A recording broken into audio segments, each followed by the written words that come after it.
हे देवा, मलाही श्रीमंत कर, मला श्रीमंत व्हायचे आहे। माझ्याकडे इतके पैसे असल्यास ते खूप चांगले होईल। एके दिवशी तो माणूस असे बोलत होता, तेव्हा एका बौद्ध भिक्षूंनी ते ऐकले। तो त्याच्या जवळ आला आणि म्हणाला, तुला श्रीमंत व्हायचे आहे, मग माझ्यासोबत ये। भिक्षू त्याला एका श्रीमंत व्यक्तीकडे घेऊन गेला। भिक्षू त्या श्रीमंत माणसाला म्हणाला की तुमच्याकडे इतकी संपत्ती आहे, इतके आलिशान घर आहे आणि सर्व सुखसोयी आहे, तुम्ही आनंदी आहात का? मग तो व्यक्ती थोडा निराश झाला आणि त्या बौद्ध भिक्षूला म्हणाला, हे गुरुवर, कसले सुख, फक्त संपत्ती असल्याने आनंद मिळत नाही। मी जन्मापासूनच आंधळा आहे आणि अंध व्यक्तीच्या आयुष्यात आनंद कसा असू शकतो? ते लोक धन्य आहेत ज्यांचे डोळे आहेत, जे हे जग पाहू शकतात, जे त्यांच्या डोळ्यांनी त्याचे सौंदर्य पाहू शकतात। हे गुरुवर, मला फक्त एवढेच हवे आहे की मला हे जग पाहण्याची संधी मिळावी, जरी ते काही क्षणांसाठी असले तरी। किमान एकदा तरी मी माझ्या पालकांना, माझ्या नातेवाईकांना पाहू शकेन। आणि यासाठी जरी कोणी माझी संपूर्ण संपत्ती माझ्याकडून हिरावून घेतली तरी मी ते देण्यास तयार आहे। मी इतका दुखी आहे की माझ्या इतके दुखी कोणीही असू शकत नाही। हे देवा, तू मला आंधळा का केलेस? मग त्या बौद्ध भिक्षूने त्या गरीब माणसाकडे बोट दाखवले आणि म्हणाला, तुझी नजर खूप चांगली आहे, एक संधी आहे, जर तुला हवे असेल तर तू फक्त तुझे डोळे देऊन या दुसऱ्या व्यक्तीची सर्व संपत्ती घेऊ शकतो आणि त्यानंतर तूही श्रीमंत होशील, तूही आनंदी होशील, तुला तुझे सुख मिळेल आणि या आंधळ्या व्यक्तीला त्याचे सुख मिळेल। मग तो गरीब माणूस म्हणतो, नाही नाही भंते, तुम्ही काय म्हणत आहात? डोळ्यांशिवाय श्रीमंत होऊन मी काय करेन? नाही भंते, मी माझे डोळे देणार नाही। मग तो बौद्ध भिक्षू त्या गरीब व्यक्तीला म्हणतो, पुन्हा एकदा विचार कर, तुला पुन्हा अशी चांगली संधी मिळणार नाही। मग तो गरीब माणूस म्हणतो, जर तुमच्याकडे दुसरा काही मार्ग असेल तर मला सांगा, नाहीतर मी माझ्या घरी जाईन। मग तो भिक्षू त्या व्यक्तीला म्हणतो, ठीक आहे, जर तुला तुझे डोळे द्यायचे नसतील तर काही फरक पडत नाही, आपण दुसरा काही मार्ग शोधू। मग तो बौद्ध भिक्षू त्या व्यक्तीचा हात धरून दुसऱ्या श्रीमंत व्यक्तीच्या घरी घेऊन जातो। या श्रीमंत व्यक्तीचे घर पहिल्या श्रीमंत व्यक्तीपेक्षाही मोठे होते। हे पाहून तो गरीब माणूस म्हणतो, बापरे, मी आजपर्यंत इतके आलिशान घर कधीच पाहिले नाही।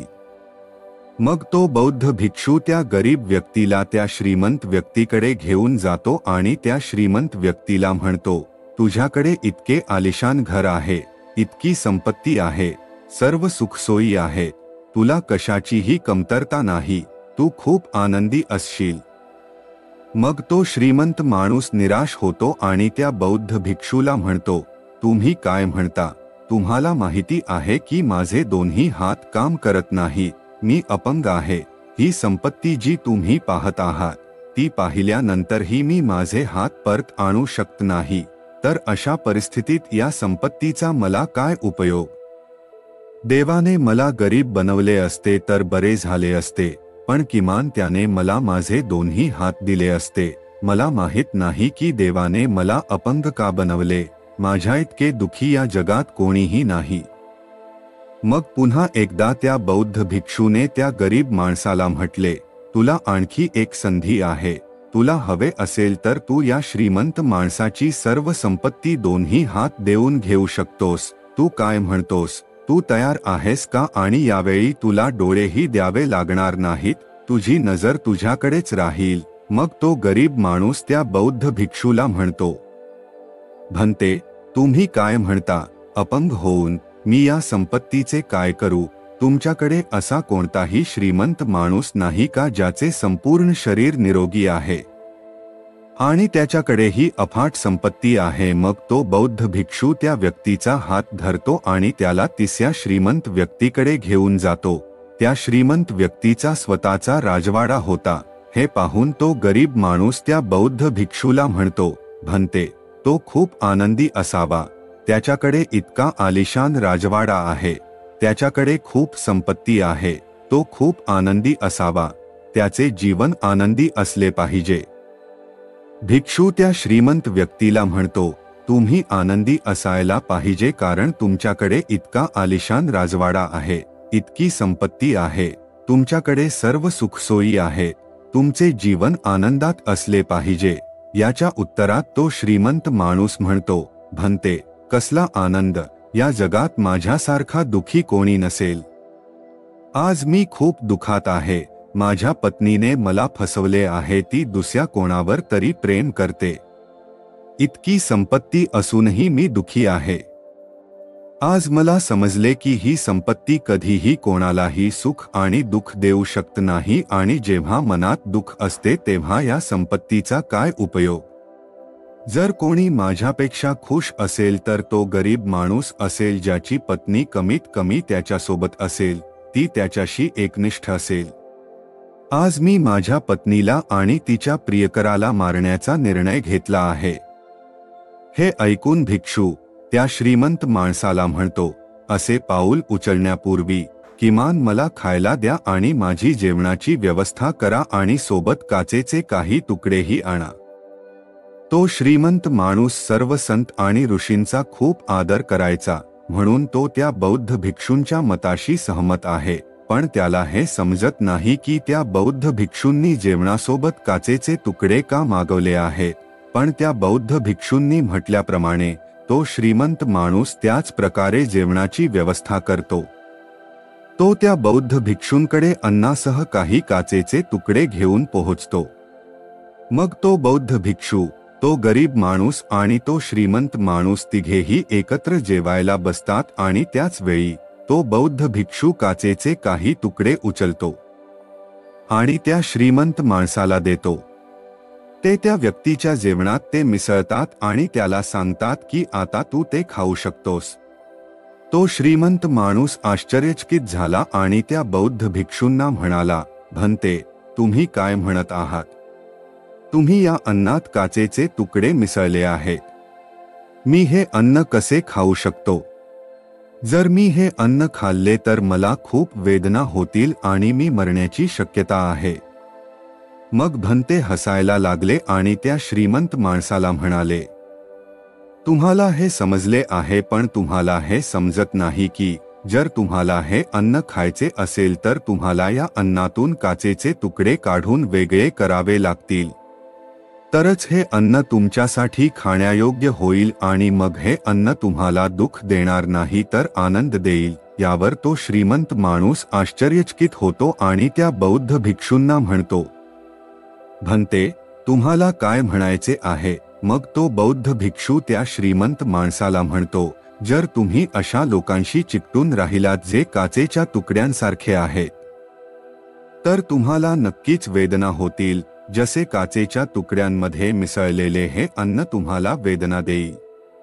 तर यावर उपाय म्हणजे तुम्ही हे काचेचे तुकडे अन्नापासून वेगळे करा आणि जे आहे त्यावर लक्ष केंद्रित करा. म्हणजे जे लोक तुमच्या आयुष्यात नाहीत त्यांना विसरून जा आणि अशा लोकांवर लक्ष केंद्रित करा जे या वेळी तुमच्यासोबत आहेत.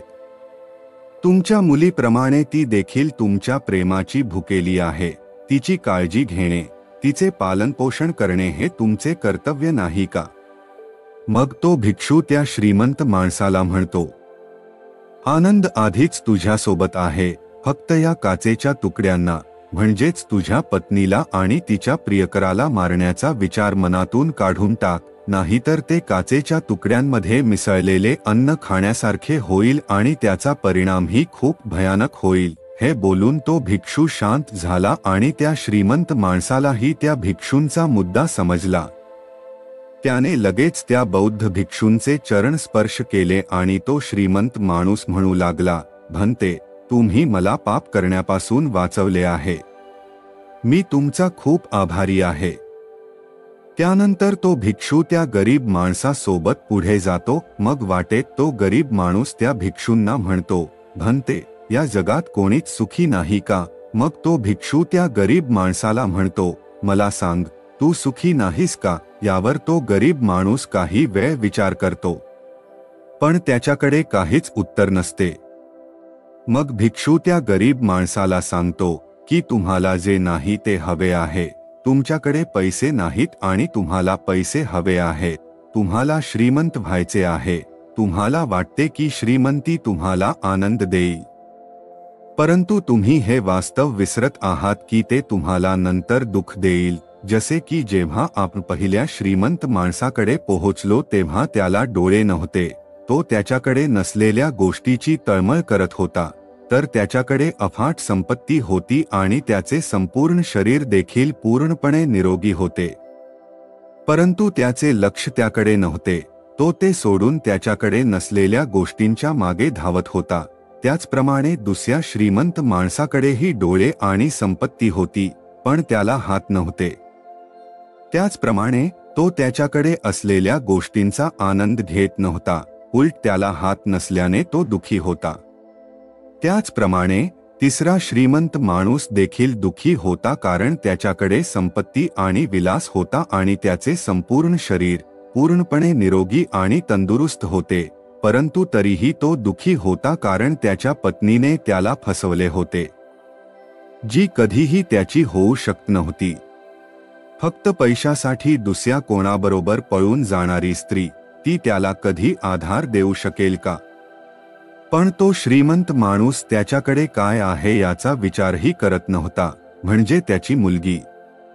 पुढे भिक्षू त्या गरीब माणसाला सांगतो की श्रीमंत किंवा गरीब असण्याचे दुःख आणि आनंदाशी काही संबंध नाही.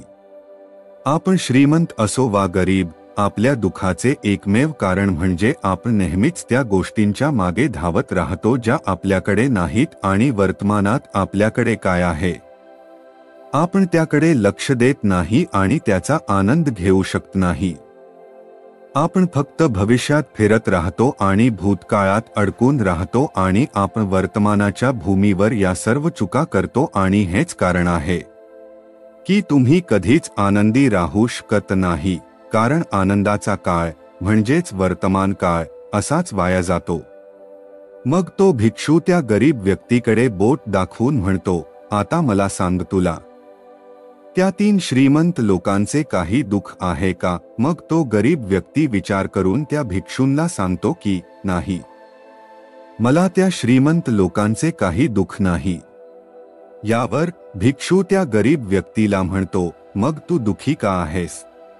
याचे उत्तर देत तो गरीब व्यक्ती त्या भिक्षूंना म्हणतो, भंते, मी त्यांच्यापेक्षा आनंदी असूनही मला पैसे कमवण्याची किंवा पैसे मिळवण्याची इच्छा नसावी का? मी माझे वर्तमान असेच स्वीकारावे का?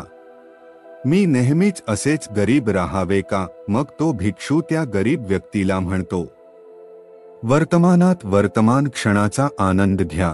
वर्तमानात अशी कर्मे करा की जी तुमचे भविष्य सुधारू शकतील, परंतु ज्या गोष्टी तुमच्याकडे आज नाहीत त्या गोष्टींमागे वेळ वाया घालवू नका.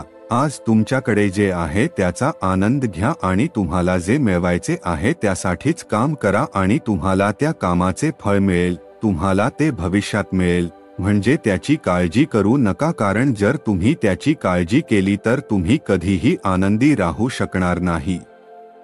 परिस्थिती कितीही वाईट असली तरी फक्त तुमच्या वर्तमानावर लक्ष केंद्रित करा आणि तुमचे काम पूर्ण लक्ष देऊन करा. असे म्हणत भिक्षू शांत झाला आणि त्या गरीब माणसालाही त्या बौद्ध भिक्षूंचे शब्द समजले. त्याला समजले की आतापासून त्याला त्याच्या वर्तमानावर लक्ष केंद्रित करायचे आहे. त्याला त्याचे वर्तमान सुधारायचे आहे. त्यानंतर तो गरीब माणूस त्या बौद्ध भिक्षूंना वंदन करून आपल्या घरी परतला. त्यानंतर तो गरीब माणूस नेहमीच आनंदी राहिला की तो किमान त्या 3 श्रीमंत लोकांपेक्षा आनंदी आहे. त्याच्याकडे आनंदी राहण्याची अधिक कारणे आहेत. ही दुसरी गोष्ट आहे की त्याच्याकडे पैसे नाहीत, पण त्याच्याकडे अशा गोष्टी आहेत ज्या पैशापेक्षा मौल्यवान आहेत आणि ते म्हणजे त्याचे संपूर्ण शरीर जे पूर्णपणे निरोगी आहे.